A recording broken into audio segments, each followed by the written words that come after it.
დღეს საქართველოს საბანკო ასოციაციამ ტრადიციულად ძალიან საინტერესო თემა შეარჩია მსჯელობა განხილვისთვის.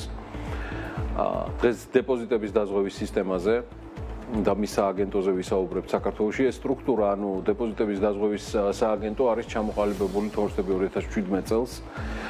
საუბარია ზაფხულის თვეში, რამდენადაც არ მეგონი ივლისის თვე იყო. კი, 3 ივლისი გამახსენდა. ეს როცა დაარსდა სააგენტო და დეპოზიტების დაზღვევის სისტემის შესახებ საქართველოს კანონის შესაბამისად მოხდა აღნიშნული ყველაფერი. ეს თემა სხვათა შორის თავის დროზე ინიცირებული და ბოლომდე მიყვანილი იყო ბატონი ირაკლი კოვზანაძის მიერ, რომელსაც აგერ მოკითხვებს უთვლი სტუდიიდან. თუ არ ვშტები, ამჯერადაც EBRD-ის, რომელიც მორიგი საერთაშორისო ღონისძიებას ესწრება, რასაც LinkedIn-ზე მივადევნით თვალყური ლონდონში იმყოფება და საქმიანმა საზოგადოებამ რა მინდა იცოდეს.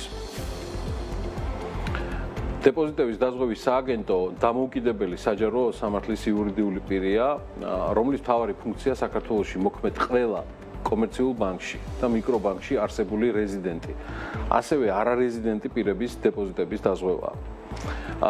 კომერციული ბანკების საქმიანობის შესახებ საქართველოს კანონის და ასევე მიკრობანკების საქმიანობის შესახებ საქართველოს კანონის შესაბამისად ნებისმიერი კომერციული ბანკის და მიკრობანკის მიმართ ლიკვიდაციის პროცესის დაწყების შემთხვევაში ჯვარი აქაურობას დეპოზიტების დაზღვევის სააგენტო 20 კალენდარული დღის ვადაში უზრუნველყოფს დეპოზიტარების კუთვნილი თანხების ანაზღაურებას, ცხადია დადგენილი მსხვრის ფარგლებში. რაც მთავარია და ჩემთვის გამორჩეულია ამ სტრუქტურის ფუნქციონირებაში, როგორ გითხრათ, ეს არ არის რაღაცა საშტატო განრიგი და წლიური ბალანსით გადატვირთული სააგენტო. სააგენტოს ორგანიზაციული სტრუქტურაც ჩამოყალიბდა ჩემი აზრით მსოფლიოში გამორჩეული პრაქტიკის გათვალისწინებით. სააგენტოში ხელმძღვანელის ჩათვლით მე რა ინფორმაციაც მაქვს 6 თანამშრომელია, შეიძლება შემცირდა კიდეც. იქ იყო საუბარი თავის დროზე ფინანსურ ექსპერტ ანალიტიკოსებზე, იურისტზე, ანაზღაურების ექსპერტზე და ადმინისტრაციის სპეციალისტზე. და რა მნიშვნელოვანი კიდე რაც მინდა ასევე იცოდეს საქმიანმა საზოგადოებამ და იცით, 2022 წლის სექტემბერში სააგენტოს უფროსი გახდა ღია კონკურსის წესით იქნა ეს ყველაფერი შერჩეული. გახდა ლევან თოდუა, რომელსაც იცნობს ჩვენი საქმიანი საზოგადოება და სწორედ ის თავის გუნდთან ერთად, ზუსტად იმ მცირერიცხოვან გუნდთან და პროფესიონალებთან ერთად უწევს ზედამხედველობას. ოღონდ ამას ყავს ცხადია სამეთვალყურეო საბჭო, რომელიც საქართველოს ფინანსთა მინისტრის, საქართველოს ეკონომიკისა და მდგრადი განვითარების მინისტრის და ეროვნული ბანკის პრეზიდენტის და კომერციული ბანკების მიერ შერჩეული ორი დამოუკიდებელი წევრის შემადგენლობით მოქმედი საზედამხედველო საბჭოა და როგორც მოგახსენებთ, დეპოზიტების დაზღვევის სააგენტო ადმინისტრირებას უწევს ქვეყანაში დეპოზიტების დაზღვევის სისტემას და უზრუნველყოფს მის გამართულ და ეფექტიან საქმიანობას. აი ხა ეს ყველაფერი რამდენად სწორად ჩამოვაყალიბე, ჩემი ცოდნა დეპოზიტების დაზღვევის სააგენტოს შესახებ, ეს გაივლის ახლა ბასრ ფილტრს ჩემს სტუმრებთან. მე მივესალმები დავით რუსიას, საქართველოს საბანკო ასოციაციის ანალიტიკურ დირექტორს, ყოველთვის მიხარია მისი მასპინძლობა და მე უკვე მისი მასპინძლის ამპლუა და ძალიან მოხარული ვარ, რომ ჩვენთან ერთად არის და BMG-ს ეწვია ლევან თოდუა. ბატონი ლევანი, როგორც წარგიდგინეთ დეპოზიტების დაზღვევის სააგენტოს უფროსი გახდით. დილამშვიდობის. დილამშვიდობის. მადლობა მობრძანებისთვის. გამოდიოთ თქვენ როგორც ყოველთვის ბატონ გიორგის სრული დამოუკიდებელი ინფორმაცია გაგაჩნიათ. ნამდვილად დავითახმები. არ გამომჩა არაფერი. არაფერი. რაც შეიძლება რომ ბატონო, თქვენი ჩათვლით არის 6 ადამიანი, ხო? 5. ანუ შემცირდა. აი მაინც ბატონო და 5 ვიყავით პრინციპში. ხო, თავიდანვე 5. დეპოზიტების მნიშვნელობა განუზომელია პრაქტიკულად მას ყოველ ანალიზის დროს, რომელსაც საბანკო ასოციაცია იქნება თუ ნებისმიერი ანალიტიკოსი თვის მონაცემი როცა გამოქვეყნდება, ჩვენ ამას ვხედავთ. აგვისტოს მაჩვენებლით ოპერირებთ ჯერჯერობით და შესაბამისად უნდა ვთქვათ, რომ საქართველოს საბანკო სისტემა დაახლოებით 65 მილიარდი ლარის, ასე ვთქვათ, სადეპოზიტო პორტფელს ფლობს. რა თქმა უნდა, ამაში შედის იურიდიული პირების, ფიზიკური პირების, რეზიდენტების, არეზიდენტების, ამაზე ჩვენ დეტალებში ვისაუბრებთ და უნდა ვთქვათ, რომ მხოლოდ ამ 8 თვეში 4.5 მილიარდი ლარით არის გაძლეს სადეპოზიტო პორტფელი. ამიტომაც სადეპოზიტო პორტფელს ჩვენს გარდა, რა თქმა უნდა, ეროვნული ბანკი უყურებს და ბატონი ლევანი, რა თქმა უნდა, ძალიან, ასე ვთქვათ, ფაქიზად ადევნებს თვალს, რა პროცესები მიმდინარეობს, რა თქმა უნდა, გლობალურ დონეზე, ჩვენ მიკროდონეზე და შესაბამისად გარკვეული სიახლეები გვაქვს, რომელსაც ალბათ ბატონ ლევანს გადავცემ ესტაფეტას და მე ისე უკან გადმოვიბარე. კი ბატონო. კი ბატონო, მოგესალმებით. დილამშვიდობისა, მადლობა მოწვევისთვის. მადლობა. მივესალმები თქვენს მაყურებელს. ნამდვილად გვაქვს სიახლეები მდგომარეობს იმაში, რომ 2026 წლის 1 აპრილიდან სადაზღვევო ზღვარი გაიზრდება 50000 ლარამდე. ეს მისასალმებელი და კარგი ამბავი არის, როგორც საბანკო სისტემისთვის, ასევე დეპოზიტორებისთვის. პრინციპში ჩვენი ასე ვთქვათ, ეს დამტკიცებული არ იყო, უბრალოდ გაცხადებული გაჟღერებული იყო, რომ 2027 წლის 1 იანვრიდან ვაპირებდით, თუმცა მოგვცა საშუალება არსებულმა სიტუაციამ, რომ 26 წლის 1 აპრილიდან უკვე ამოქმედებული იყო, კი, რაც მე მგონი ეს იმ ზდას ხო არ უკავშირდება ბატონ ლევან, რაც ბატონი დავითი საუბრობდა, რომ პორტფელიც იზრდება. პორტფელიც იზრდება, კი, ზოგადად საშუალო დეპოზიტების მოცულობაც იზრდება, ასე რომ ვთქვათ, საბანკო სისტემაში რისკები შემცირდა, რამაც უმკურნალოდ ძირითადად წარმართული ძალა ჩვენ რაც ანგარიშში ნახეთ და უკვე საბანკო ასოციაციის ეგიდით ბატონ ლევანის შეხვდა ასეთ ბანკების წარმომადგენლებს, აქ იყო საუბარი, რომ შემცირდა რისკები და ამ რისკებთან დაკავშირებით საკმაოდ კარგი სურათი გამოჩნდა. ეს იყო მთავარი მიზეზი, რისკების შემცირება. რისკები შემცირდა და ამ რისკებმა შეამცირეს ასე ვთქვათ ყოველი თითოეული ბანკის შენატანი და შესაბამისად სააგენტომ წამოაყენა წინადადება, ხომ არ ასე ვთქვათ, გადმოვწიოთ ვადაზე ადრე. ჩვენ გქონდა საუბარი, რომ შეიძლება 9 წელიწადი გვეცლია პირველი კვარტალი, თუმცა შემდგომში თქვენ მით ჩამოთვალეთ სამართლებრივ საბჭოს წევრები შეიკრიბნენ, გაითვალისწინეს სააგენტოს წინადადება, ბანკების ასე ვთქვათ პოზიცია და პირველი კვარტალის შემდგომ ასე ვთქვათ ბატონ ლევანთან სამართლებრივ საბჭოში ბანკების წარმომადგენლებიც არის. კი ბატონო, ანუ გულისხმობ ორი ადგილი მათაც ორი დამოუკიდებელი წევრი არის წარმოდგენილი. ხო, დამოუკიდებელი წევრი. ხო, ჩვენ სისტემურად რეალურად განაკვეთი ლარში და თქვათ უცხოურ ვალუტაში დაზღვეულ დეპოზიტებთან მიმართებაში ბატონ ლევან დამეთანხმა სხვა განაკვეთით არის. თუმცა ისინი უნდა გავამახვილოთ ბატონ ლევან ყურადღება, რომ ეს ზღვარი 50000 ლარი თითეულ დეპოზიტარს, თითეულ ცალკეულ ბანკში აქვს, ასე ვთქვათ, ექნება დაზღვეული. ეს შედის გავაშკაროთ ისე 2026 წლის 1 აპრილიდან და ეს ზღვარი 50000 შეიძლება კავკასიის ქვეყნებთან შედარებით, ხო? მე მგონი მაგ ციფრების დასახელება შეგვიძლია, მაგრამ შეგვიძლია, კი, 30000 ლარი რაც იყო ყველაზე მცირე იყო, ასე რომ თქვა, ჩვენი რეგიონის ქვეყნები, რო ავიღოთ, თქვა, იგივე აზერბაიჯანი, სომხეთი, თურქეთი. სადღაც 50-დან 70-75000 ლარამდე არის, ესე რომ თქვა, მათი ვალუტა ჩვენი რეგიონის ქვეყნების, სამეზობლო ქვეყნების ვალუტა რო გადმოვიყვანოთ ლარებში, სადღაც არის, თქვა, 50-დან 70-75000 ლარამდე, ნუ კურსი გააჩნია ხა როგორ იქნება, ასე რომ 50000 ლარზე ჩვენი ასე ვთქვათ სადაზღვევო ზღვრის გაზრდა კარგი ნაბიჯი არის იქიდან გამომდინარე დაახლოებით ერთ მასშტაბში იქნება, ასე რომ ვთქვათ დავეწევით რაღაც გარკვეულ წილად. ნუ აზერბაიჯანი და თურქეთი შეიძლება ცოტათი გვისწრებდეს, ყოველ შემთხვევაში ჩვენ და სომხეთი დაახლოებით ერთ პოზიციაზე ვიქნებით, კი. რაც შეეხება ვალუტებთან მიმართებაში, ახლა ჩვენ ეროვნული ბანკის პრეზიდენტს არაერთი წინადადება მოგვსმენია, რომ უკვე 50%-ზე მეტი ქართულ სადეპოზიტო პორტფელში ლარებში არის აკუმულირებული, რაც მისასალმებელია და მთელი 2028 წლის განმავლობაში ახლა ბატონ ლევანისთვის შეიძლება ასე ვთქვათ საინტერესო იყოს, თუმცა შეიძლება ასეთ დეტალებში ვთქვათ მანამდე არ ჩადიოდეს, მაგრამ ჩვენ ამას უყურებთ ვალუტების მიხედვით. ძირითადი აქცენტი კეთდებოდა თუთ ლარული რესურსის ზრდაზე. ლარული რესურსი 2025 წლის 8 თვის განმავლობაში გაზრდილია დაახლოებით 13%-ით. შესაბამისად, დოლარულ მაჩვენებელთან მიმართებაში ესეთი მაჯდა არ გვაქვს, იქ დაახლოებით 9%-მდე გვაქვს ჯერჯერობით, თუმცა ეს ფედერალური სარეზერვო სისტემის ნებისმიერი ცვლილება ეგრევე, ასე ვთქვათ, აძლევს საშუალებას გააქტიუროს ან არ გააქტიუროს ამა თუ იმ ვალუტაში მოზიდვის მნიშვნელობა. ჩვენ უნდა ვთქვათ, რომ ზოგჯერ ვაპილირებენ სხვა ვალუტებით, ეს არის ჩინური იუანი, ბრიტანული ფუნტი, იგივე რუსული რუბლი, თუმცა მათი მოცულობები არ არის ესეთი მაღალი, მაგრამ მაინც მგონია, რომ ორი ვალუტა არის მაინც დომინანტი. ორი ვალუტა არის, ეს არის ესე იგი დოლარი და ევრო. ლარის შემდეგ, ხო? ხო, ლარის შემდეგ არის 39%-იანი წილით დოლარი და დაახლოებით 9.5%-იანი წილით ევრო. შესაბამისად, ეს არის ძირითადად სავალუტო, რომელიც ქართულ სადეპოზიტო, ასე ვთქვათ, ბაზას განსაზღვრავს. ესე იგი, ჩვენ ვთქვით, რომ კონკურენციის გამძაფრება, რა თქმა უნდა, დეპოზიტების მოზიდვაზე გაზრდილი არის ამ დეპოზიტების მოზიდვაზე გაზრდილი არის არა მარტო რეზიდენტებში, არამედ არარეზიდენტების მიმართებაშიც.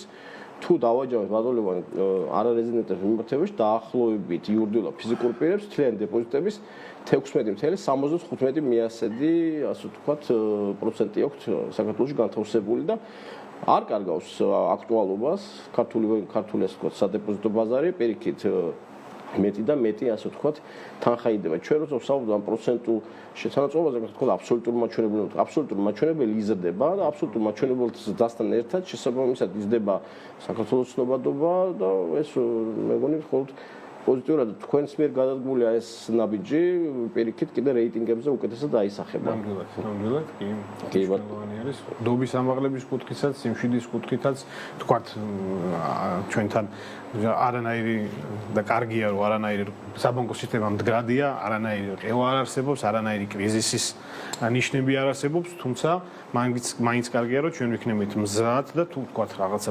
ელემენტარული ყევაც იქნება, უფრო მშვიდად იქნება თქვათ დეპოზიტორი რომ უფრო მეტი თანხა ბაზართან მიმართებაში ვთქვათ რომ ეს ძირითადი ჩვენი სარესურსო ბაზა არის ბატონ გიორგი დაახლოებით თლიანი ვალდებულებების 75% დღეს დეპოზიტებში არის ასე ვთქვათ აკუმულირებული ჩვენ უყურებთ ხოლმე მოზიდული და განზიდული სახსრების ოდენობას. შესაბამისად 2022 წელს იყო პირველი შემთხვევა, როცა სადეპოზიტო პორტფელმა გადააჭარბა საკრედიტო პორტფელს, ანუ იმაზე მეტი რესურსი ჰქონდა, ვიდრე ჰქონდა დაბანდებული. ამან რა თქმა უნდა რაღაც რეგულაციები გამოიწვია, ჩვენ ამაზე თქვენს ეთერში არაერთხელ გვისაუბრია. დღეს ვარ დაახლოებით 94.5% ფარგლებში, ეს მაღალი მაჩვენებელია. ნუ სადღაც 85-90% ფარგლებში ისტორიულად ვიყავით, თუმცა აი სადეპოზიტო ბაზარი შესაბამისად ხა რატო ვამბობთ ამაზე? იმიტომ რომ ამ დეპოზიტო მიმართებაში ძალიან ბევრ მოთამაშეს აქვს თავისი ასე ვთქვათ დაინტერესება, ისინი ფიზიკურ და იურიდიულ პირებს სხვადასხვა სქემებს თავაზობენ.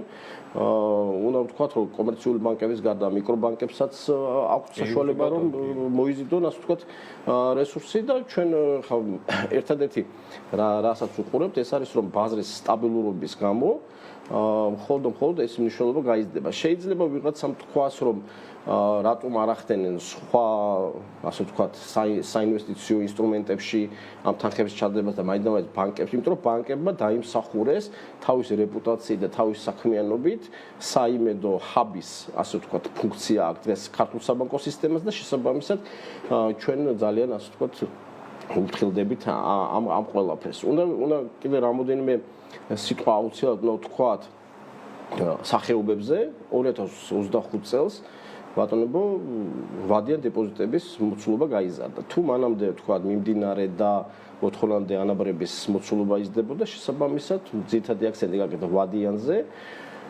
და უნდა ვთქვათ რომ თვითონ ეროვნული ბანკის საიტზე შევდივართ ხო პერიოდულად ბატონებო და უყურებთ სახაზინო ვალდებულების ვადებს და ვადები დაგრძელდა ვთქვათ 10 წელი იყო ეხლა 11 წლიანი უკვე ვალდებულებების გამოტანეს გრაფიკი ხო სააგენტო იძენს ხოლმე ხო რომ ძირითადად რავადიანებს იძენს ჩვენ საშუალო ვადიანს 5 წლამდე ფასიან ხაღალდები ასე გვაქვს სტრატეგია დამტკიცებული რომ 5 წლამდე იყოს საშუალო ვადიანობა ეხლა ჩვენი ასე იგი პორტფელის არის დაახლოებით 3 წლამდე ნუ იმ ვადების მიხედვით მაგრამ 5 წელზე ზემოთ ფასიან ხაღალდებს არ ვიძენთ მაინც ჩვენ ასეთი სტრატეგია გვაქვს თუმცა სწორად აღნიშნეთ კი ბატონო თუ შევხედავთ კალენდარს, იქ არის 7 წლიანი, 10 წლიანი, 11 წლიანი, 11 წელზე მეტიც არის ფასიანი ხაღალდები და აქტიურად ხდება ამ ფასიანი ხაღალდების შესყიდვა, კონკურენცია და მოთხოვნა მაღალი არის, რაც ზოგადად კარგი ნიშანია იმისი, რომ სტაბილურობის განცდა აქვს. მოდი თურქეთში თქვა წლის ბოლომდე ალბათ მოლოდინი რომ სადეპოზიტო ბაზარი, საკრედიტო ბაზარი და აქტივები ალბათ ორნიშნა ზრდის მაჩვენებელს ასე ვთქვათ გადააბიჯებენ შეიძლება უკვე სექტემბერმაც სულ რაღაც ალბათ 10 დღეში გვექნება სექტემბრის მაჩვენებელი და ამას დეტალურად გავარჩევთ ფიქრობთ რომ ლარულ რესურსზე ასე ვთქვათ ისევ და ისევ კონკურენცია მაღალი იქნება ჩვენ არაერთხელ გვითქვია რომ თხოვთ ძირითადად მარეგულირებას რომ სხვა ინსტრუმენტების შემოგთავაზოს ბანკებს რომ ლარულ რესურსის ასე ვთქვათ როგორც მიღება ასევე აქტიური განთავსება შეგვიძლია და ამაში რამდენსაც გადადგამს ამ იმდენი, ეხლა სააგენტოს მიმართებაში სააგენტოსთან აკუმულირებული თანხა საბანკო დეპოზიტებში სამწუხაროდ არ ხვდება, ის სააგენტო ფასიან ქაღალდებში ხვდება და ამ ხრივ ცვლილება ალბათ მოსალოდნელი არ არის. ერთ-ორ სიტყვას ვიტყვი კიდე განვლილ პერიოდში რა ცვლილება შემოვიდა, ასე ვთქვათ, რა სიახლეები, ეს იყო ბაზის ბანკი ADB-ს მიერ მიჩნეული არის დამადასტურებელ ბანკად, ჩვენ უნდა ვთქვათ, რომ TBC ბანკი და საქართველოს ბანკი უკვე წლებია ADB-სთან თანამშრომლობენ, როგორც ბაზის ბანკი და აი დამადასტურებელი ბანკი ნიშნავს საერთაშორისო რეპუტაციას და უკვე ცნობადობის გაზრდას და მე მინდა ბაზის ბანკის ჯგუფს მისი ხელმძღვანელობის სახით მიულოცოთ ეს მაჩვენებელი, იმიტომ რომ საერთაშორისო სავაჭრო ოპერაციებში უკვე ბაზის ბანკს, დასავლური ბანკებიც, აზიის ბანკებიც განიხილავ როგორც დამადასტურებელ ბანკს და ეს წინ გადადგმული ნაბიჯია. ახლა პირველი იარუსის ბანკები ყოველთვის ამაში აქტიურები იყვნენ, თუმცა როცა მეორე იარუსის ბანკებიდან უკვე ბაზის ბანკი ასეთ განაცხადს აკეთებს, ჩვენ მას ხოლმე მივესალმებით. ასევე უნდა აღინიშნოს, რომ საკრედიტო რეიტინგი გაიუმჯობესა ქართულ ბანკმა, რაოდენაც მონატრებული არ უნდა ვიყოთ ამ სიახლეს ქართულ ბანკთან მიმართებაში დიდი ხანი რაღაც სიახლე არ ქონია და შესაბამისად ეს ზურაგელენიძის მეშვეობით, როცა ახალ გენდირექტორი არის უკვე რაღაც ბოლო 2-3 წლის განმავლობაში უკვე პირველი შედეგები გამოჩნდა და ძალიან მისასალმებელია. მივესალმები ასევე ტერაბანკის ხელმოწერილ დოკუმენტს, რომელიც ასევე დოკუმენტალური ოპერაციების განსავითარებლად ნიდერლანდების სააგენტოსთან მოაწერა და შესაბამისად ქალტონ თიას უსულებ წარმატებას და საქართველოს ბანკმაც ასე ვთქვათ მოიზიდა 50 მილიონიანი ასე ვთქვათ ხაზი Citibank-ისგან. რისი თქმა მინდა აი ამ პატარა შეჯამებით, რა თქმა უნდა ჯილდოები იყო, ამას თქვენი BMG-ის ეთერის მეშვეობით რეგულარულად იღებს ჩვენი მოსახლეობა, მაგრამ საბანკო სისტემა ვითარდება და სტაბილურობისკენ ნელა-ნელა ძალიან დიდ ნაბიჯებს დგამს. ბატონ ლევან, უმთავრესი რა ვთქვა, არგუმენტი მოწინააღმდეგეებს, რაც თავის დროზე ჰქონდათ დაზღვევის სააგენტოს, დეპოზიტების დაზღვევის სააგენტოს შექმნასთან დაკავშირებით, იყო რაღაცა დამატებითი ხარჯი, რომელსაც მერე მოხდებოდა ბიუროკრატია. თელმა ამ პერიოდმა 8 წლის განმავლობაში, როცა უკვე გადავედით ახალ ზღვარზე, რომელიც ამოქმედება 6 თვეში, ხო ბატონო? 2026 წლის პირველი კვარტლის ბოლოდან. პირველი კვარტლის ბოლოდან. კი ბატონო.